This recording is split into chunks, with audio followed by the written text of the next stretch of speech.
Hello, it's me again, with some tips for parenting with neurodivergent or ADHD.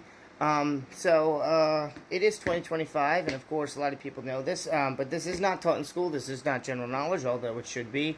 Neurodivergent versus neurotypical. ADHD may still be a minority. It's not as many as we used to think. It's very offensive. For me at least, and I know other people who struggle with ADHD, to have somebody who does not have ADHD, try to say they have ADHD because they have hyperactivity, when clearly they don't. That is just a little snippet, and a little bit more snippet in the beginning of this video that I'm going to say, just for a different kind of awareness.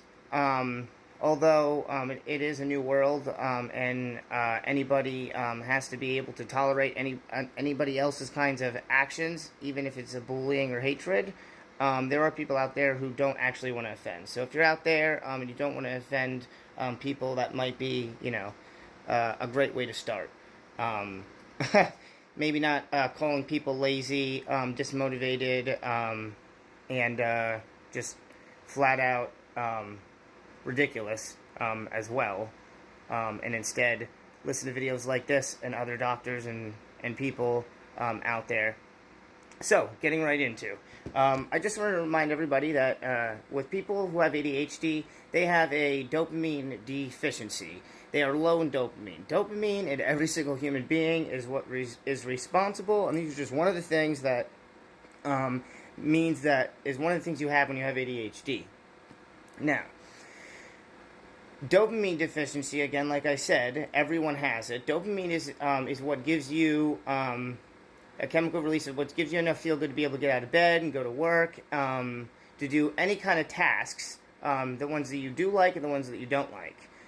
For people with ADHD, they have to do everything different. They don't have enough dopamine when they get out of bed. So just right away, anybody who has ADHD has to try twice as hard to get out of bed than you do.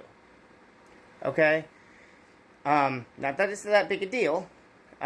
So they do that, and then they have to get ready. There's also chores, like washing dishes, cleaning the house, taking dogs or children maybe for like a walk, or whatever and chore you have, like lawn maintenance, mowing the grass. All these things can be hard, especially if it's something you don't enjoy. If it's a task that is done over and over and over again, our body will actually program it as a chore, regardless if it used to be fun or not. So it's important for us to switch things up in different ways that works for each individual person as well. And that 100% is including how to get my dopamine rush so that I can wake up, clean the house, go to work, come home, do everything I need to do like a normal person, or at least come close. And one of the things is, it's simple. One of the things is your favorite music or your favorite food. If you have a favorite snack or favorite food, what you really, really want to do is you want to eat that while you wash the dishes, while you, if it's safe for whatever activity you're doing. Don't need a bag of chips for mowing the lawn. You need your hands to control. But of course, listening to music as well. Exercise is always good. Different kinds of exercise in any way that you can think of. Even turning the exercise into a game. Maybe when you're cleaning up or you're sweeping, maybe you throw a trash can somewhere, and anything in the floor, you clean it up by throwing it in the trash can, making a game out it in between, when you're sweeping, for example.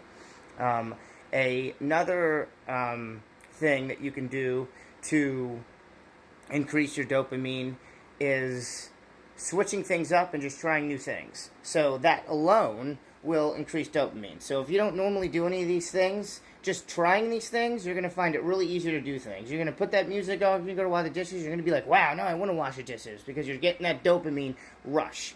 And you're going to have to keep doing this and keep doing this. This is just another video to explain that we not only need to figure out our little ways to get our dopamine rush whenever we need that, while we're being responsible, is very important, as well as knowing that any task, and we'll get this to the next video, even if it's fun, will be programmed into your mind as a chore, and it will make you not want to do it, and this can cause problems in your life, in relationships, romantic, work, friends, and yourself.